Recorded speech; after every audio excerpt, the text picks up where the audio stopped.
friends, what is up and welcome to my July wrap-up.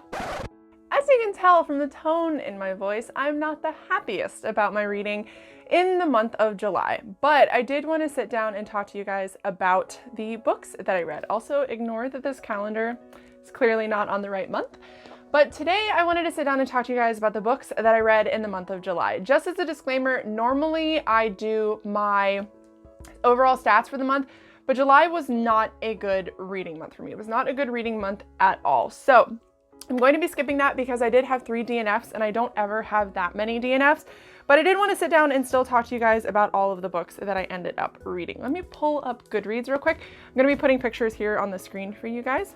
So the first book that I read in the month of July would actually be The Proposal. I ended up really liking this. I thought because of this book, my month was off to a great start. It follows our main character, Nicole, and she is proposed to by her boyfriend at a baseball game, and she says no because they have a very surface level relationship.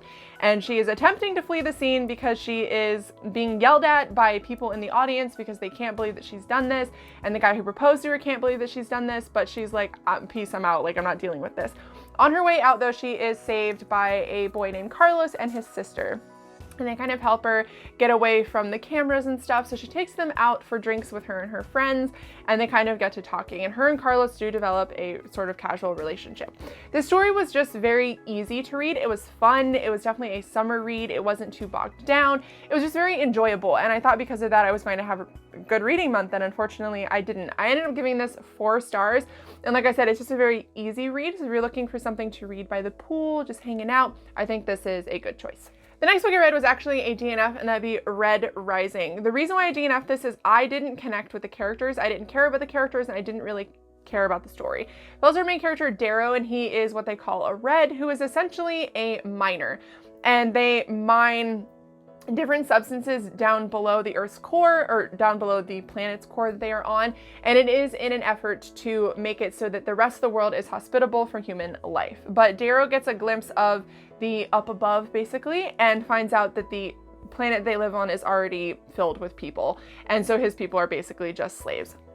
That's the basis of the story. Darrow does go through some stuff to essentially take the caste system down from the inside out. It is based on Roman hierarchy, and I didn't like it at all. I didn't like the writing style. I didn't care about the characters, and the story was just really boring to me.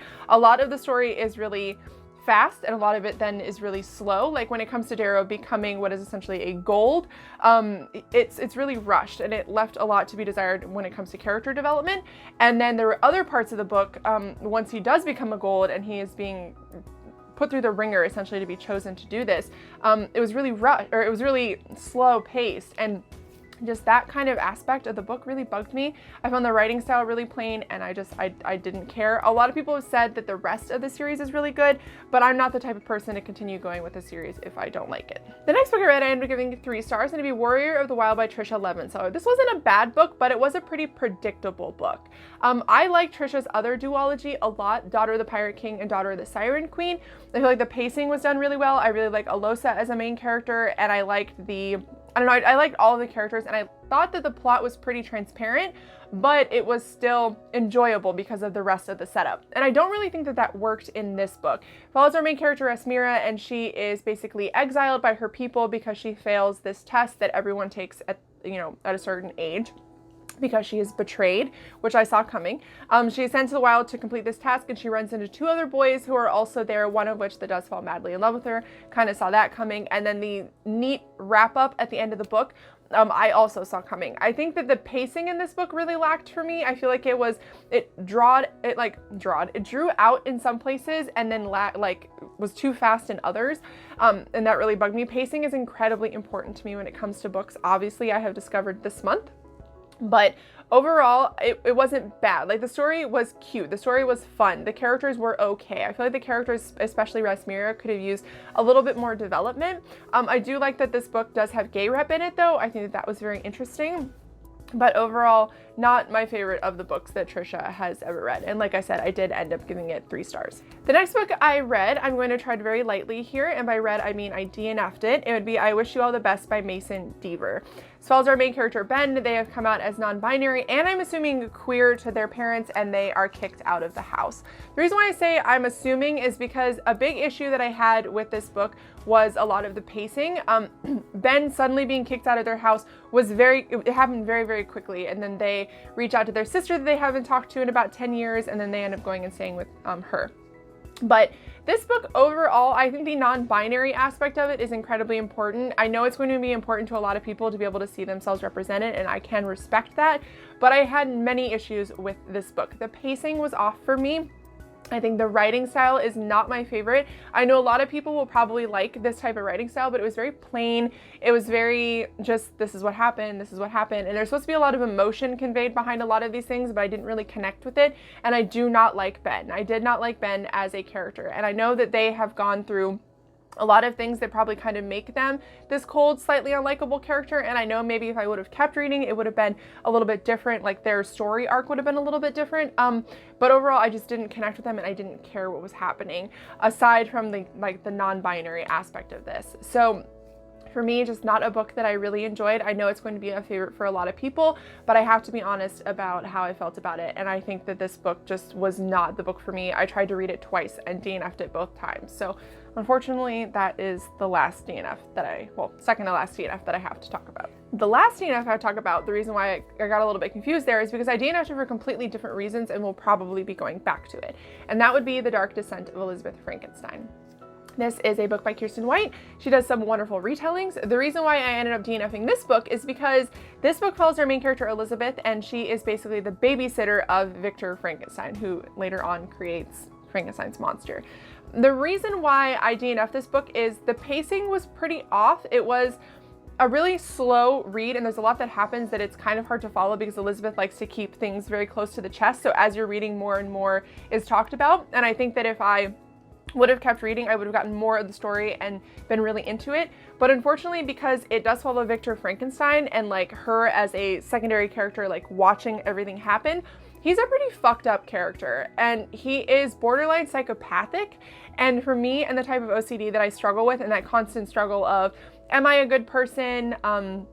If you know anything about harm OCD, it was very triggering to me because there's a lot of animal harm in this book. There's a lot of times when Victor does tests and stuff on Elizabeth and tries to hurt her and hurt other people in his life. And it was just very jarring and very triggering to me. And that is why I ended up DNFing it.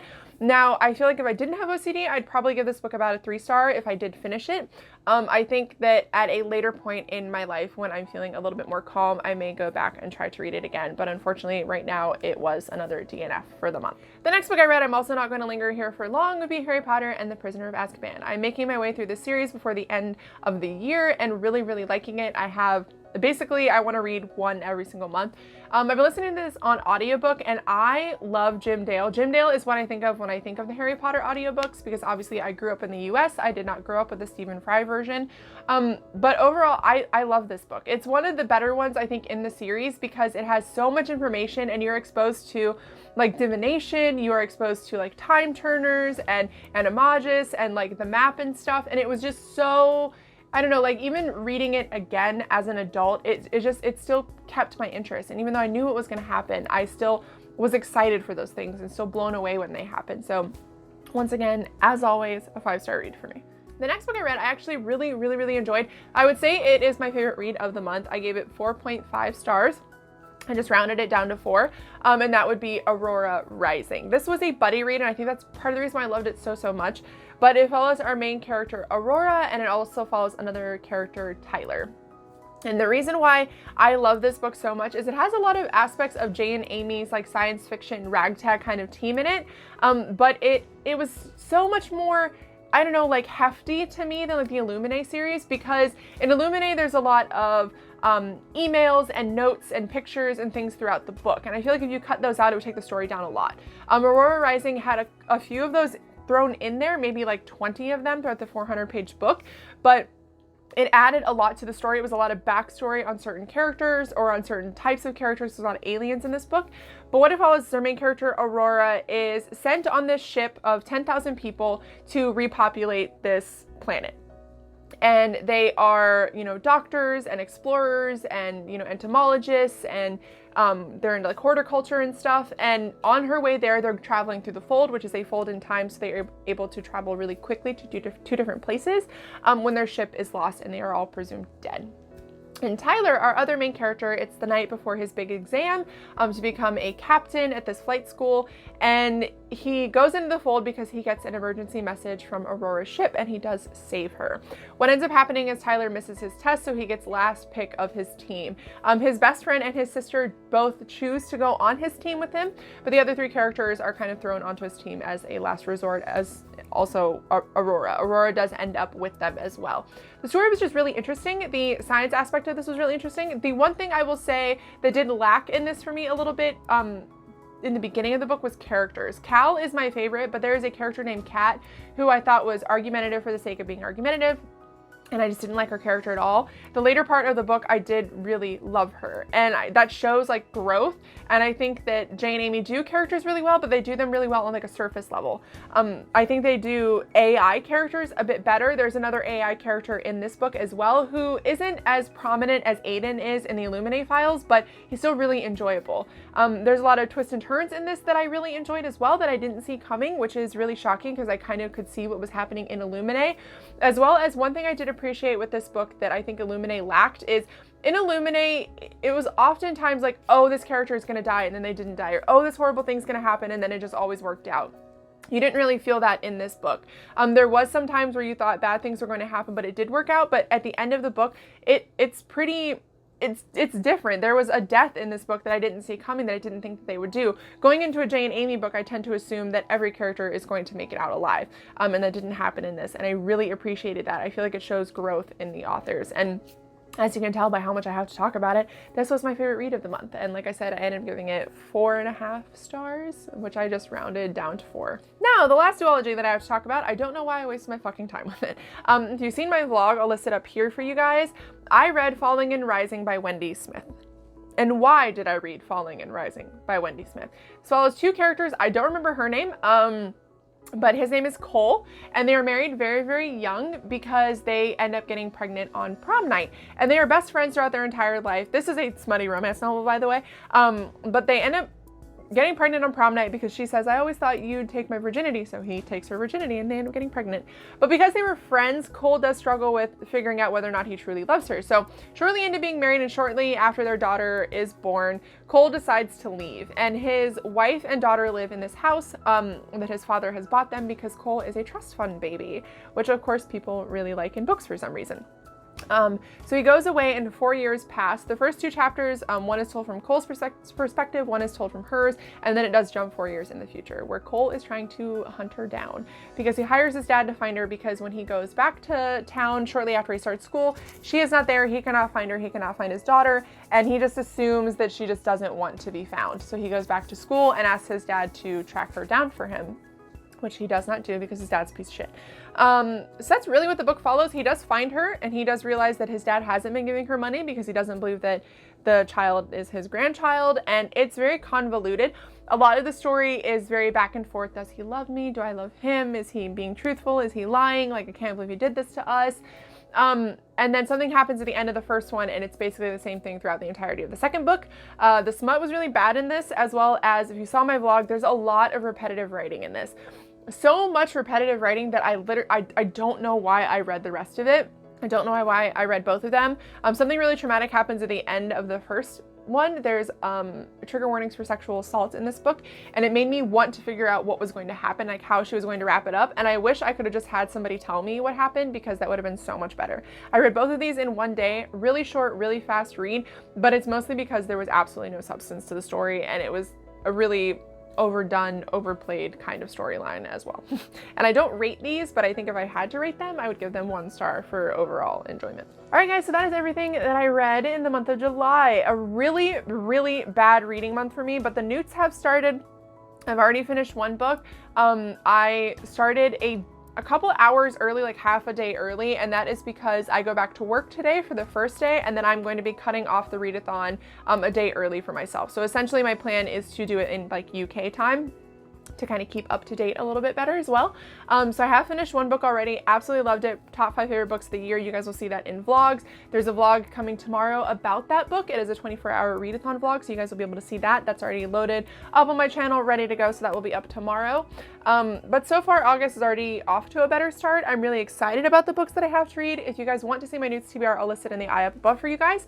But overall, July was just a shit show. The whole month of July was a shit show. It was really bad. If you guys want like little updates and stuff, I've been filming weekly updates on my Patreon for goals that I have for the following week. So things that I want to personally achieve, not necessarily like get this done or get this done, but like mindset kind of goals. Patreon is always listed in the down bar for you guys if you want to do that. New weekly updates go up every single Friday, as well as behind the scenes stuff.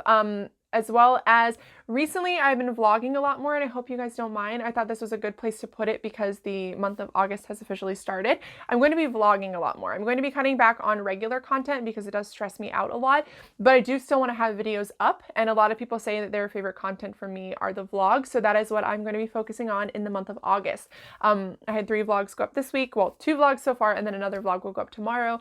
I hope you guys are liking that kind of content, but that's going to be it for this video. This is the 3rd time I've filmed this, and I need to get off and shower and get ready for work. But I love you guys a lot. Let me know down below your favorite read of the month or your least favorite read, especially if you DNF'd a book. I love knowing why people end up DNFing books. But I hope you guys enjoyed this. If you did, please give it a thumbs up, and I will see you in tomorrow's 24-hour readathon vlog.